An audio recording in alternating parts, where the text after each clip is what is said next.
என்னடா பண்ணிட்டு இருக்க? என்னண்ணே ஸ்கூல்ல வந்து கன் எடுத்து வச்சிட்டு இருக்கீங்க? அதுக்கு இல்லண்ணே. முட்டா, கையில கன் எடுத்து வச்சிட்டு இருந்தா பத்தாது, புத்தியில புல்லட் இருக்கணும்.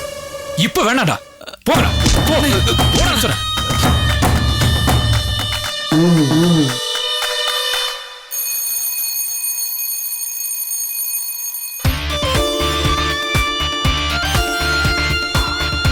மிஸ் மிஸ் மிஸ்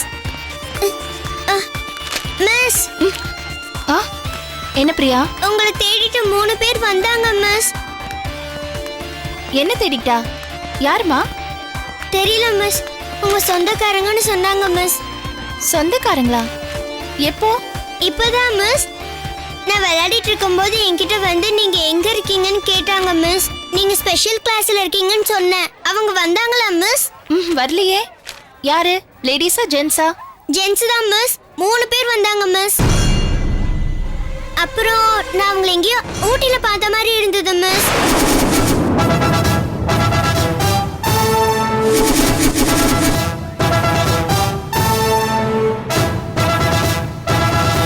ஊட்டிலியா? நீ எப்படி ஊட்டி?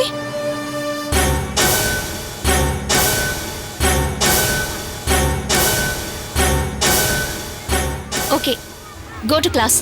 சரி மிஸ்.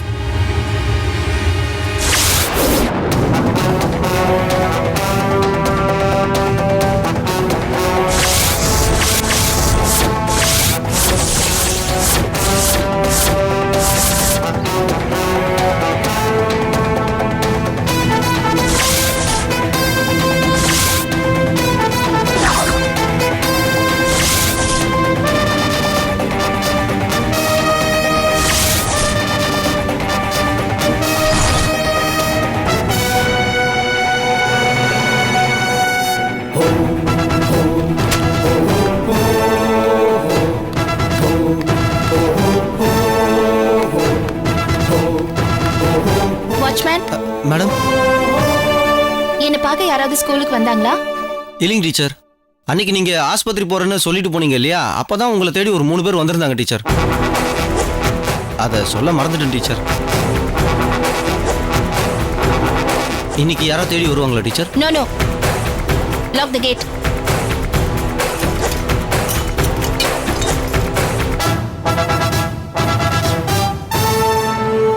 பேக் கேட் பூட்டி இருக்குல்ல? பூட்டி இருக்கு மேடம்.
சாரி சார், ஸ்கூல்ல கொஞ்சம் லேட் ஆயிடுச்சு.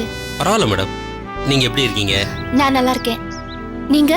நான் ரொம்ப நல்லா இருக்கேன் மேடம். உங்களை பத்தி சொல்லுங்க. உங்க ஹஸ்பண்ட், குடும்பம், மாமியார். இது வரைக்கும் நல்லா தான் இருக்கும், சந்தோஷமா இருக்கும்.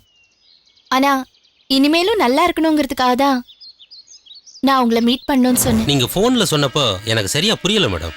சொல்லுங்க, என்ன ப்ராப்ளம்? என்னை யாரோ ஃபாலோ பண்றாங்க sir. someone is following me.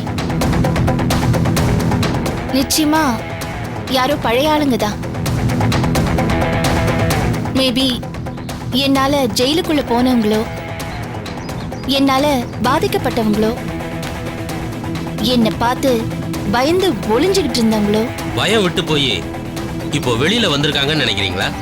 நினைக்கல சார், எனக்கு நிச்சயமா தெரியும். இதுவே நீங்க பழைய ரஞ்சனியா இருந்திருந்தா இப்படி ஒரு சிச்சுவேஷன் வந்திருக்காதுல்ல? என்னை மன்னிச்சிருங்க சார். பழைய வாழ்க்கை வேண்டான்னு விட்டுட்டு தான் நான் இங்க வந்திருக்கேன். நீங்க அப்படி நினைக்கலாம். ஆனா உங்களுடைய கோ பிளேயர்ஸ்க்கு இது புரியாது. புரியணும்னு கட்டாயமும் இல்லையே. நீங்க இருக்கிறது இடைஞ்சல்னு தான் இப்பவும் அவங்க நினைப்பாங்க. யூனிஃபார்ம் வேண்டாம், போலீஸ் வேலை வேண்டான்னு தூக்கி போட்டுட்டு வந்திருக்கேன்.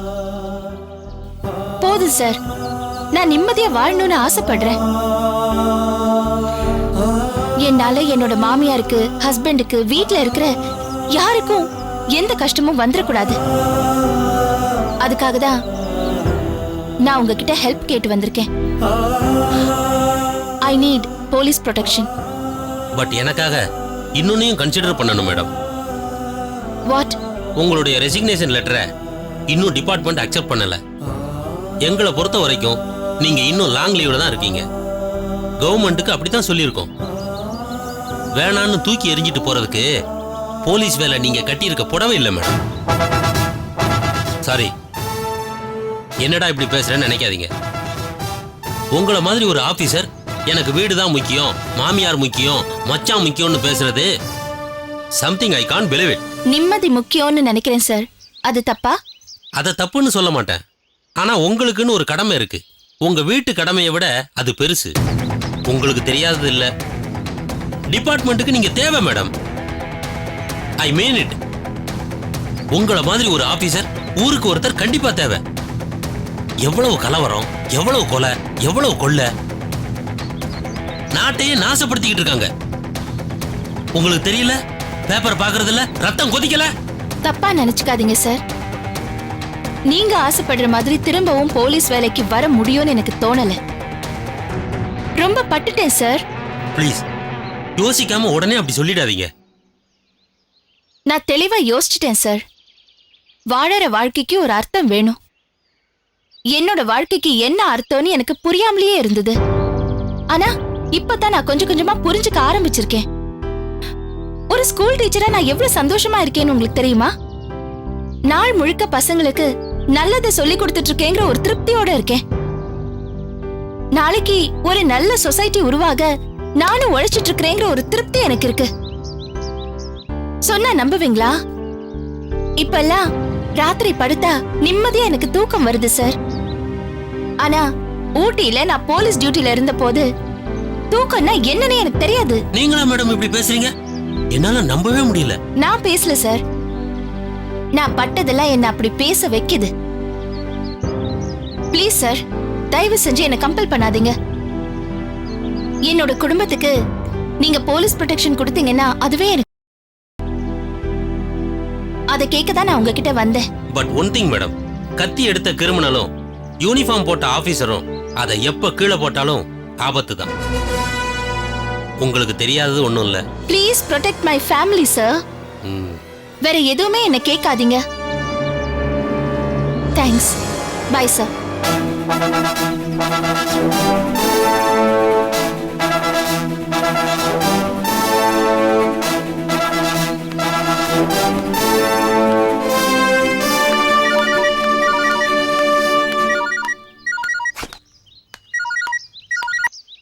ஹலோ ரஞ்சினி, சாயந்தரம் பொண்ணு பார்க்க போறோம், ஞாபகம் இருக்குல்ல?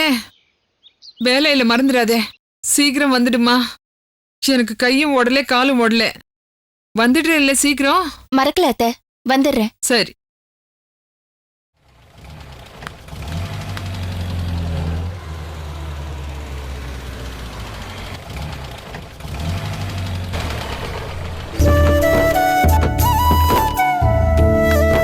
தட்டு எடுத்துட்டு வந்துடு. வாங்கம்மா. வணக்கம். நல்லா இருக்கியா? வாங்க. வாமா. வாங்கம்மா. வணக்கம். வணக்கம். வாங்க. வாடா.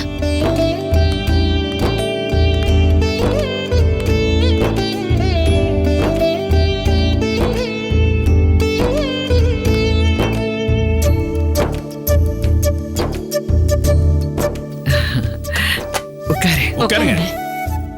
ராதா குடுமா. ஹலோ. நான் எல்லாரும் வெளியே அப்புறமா பேசுறேன். எடுத்துக்கங்க, சாப்பிடுங்கம்மா. சூர்யா, கூல் ட்ரிங்க்ஸ் எடுத்துக்கோ. எனக்கு வேணாம்.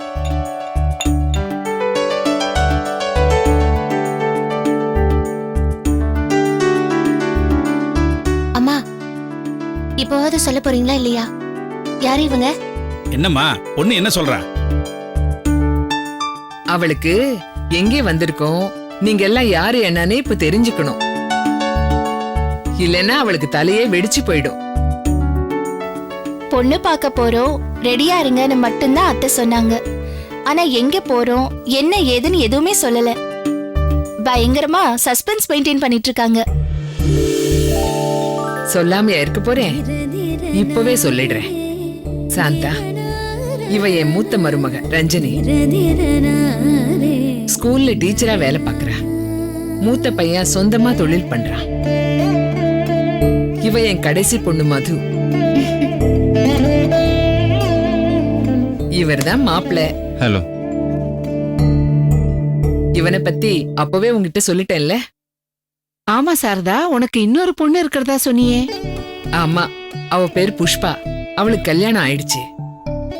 அவங்க வீட்டுக்காரர் ஒரு தனியார் கம்பெனில வேலை பார்க்கறாரு. சாரதா, இன்னும் நாம யாரு, நமக்குள்ள என்ன உறவுன்னு உன் பிள்ளைங்களுக்கு சொல்லலையே. மாப்பிள்ளை கோச்சிட்டு போயிட போறாரு. என் புள்ள அப்படியெல்லாம் கோச்சிக்க மாட்டான்.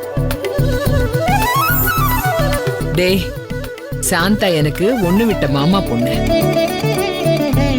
சின்ன வயசுல நாங்க 2 பேரும் ஒரே ஸ்கூல்ல படிச்சோம். அப்புறம் அவங்க அப்பாவுக்கு அசாம்ல எங்கேயோ வேலை கிடைச்சி குடும்பத்தோட போயிட்டாங்க. கடைசியா என் கல்யாணத்துலதான் இவளை பார்த்தேன்னு நினைக்கிறேன். அப்படிதானே? அதோட சரி. அதுக்கப்புறம் இப்பதான் திடீர்னு ஒரு நாள் கோயில்ல சாந்தாவை பார்த்துட்டேன். எவ்வளவு வருஷம் ஆச்சு. எப்படியோ இவ்வளவு வருஷம் கழிச்சாவது நாம மறுபடியும் சேரணும்னு இருக்கு பாரு. அதான் எனக்கு ரொம்ப சந்தோஷமா இருக்கு. சொந்தக்காரங்கன்னு யாரும் இல்லாம எப்படியோ இத்தனை வருஷம் காலம் ஓடி போச்சு. உன்னை பார்த்ததும் முடிவு பண்ணிட்டேன். அதுவும் 1க்கு 2 பொண்ணுங்களை பெத்திருக்கேன்னு சொல்லிட்டேல்ல. வளைச்சி போடாம விட மாட்டேன்னு கிளம்பி வந்துட்டேன். என் மூத்த பொண்ணு பேரு ஐஸ்வர்யா. பிஇ கம்ப்யூட்டர் சயின்ஸ் முடிச்சுட்டு ஒரு ஐடி கம்பெனில வேலை பார்க்கறா. மாசம் 40,000 சம்பளம் வாங்குறா. அடுத்தவ பேரு கார்த்திகா. அவ படிச்சிட்டு இருக்கறா. 2 பேருக்குமே வீட்டு வேலையெல்லாம் நல்லா செய்ய தெரியும். ஐஸ்வர்யா பிரமாதமா சமைப்பா. அப்புறம் அவங்க 2 பேரையுமே அவங்க போக்குல விடாம எது நல்லது எது கெட்டதுன்னு சொல்லி நல்லபடியா கண்டிஷனா வளர்த்துருக்கிறேன். உங்க பொண்ண வர சொல்லுங்களேன். ஏன்னா அத்தை வச்ச சஸ்பென்ஸை விட இது பெரிய சஸ்பென்ஸா இருக்கு. பொண்ண பார்க்க வேண்டாமா? அந்த போய் ஐஸ்வர்யா கூட்டு வா போ.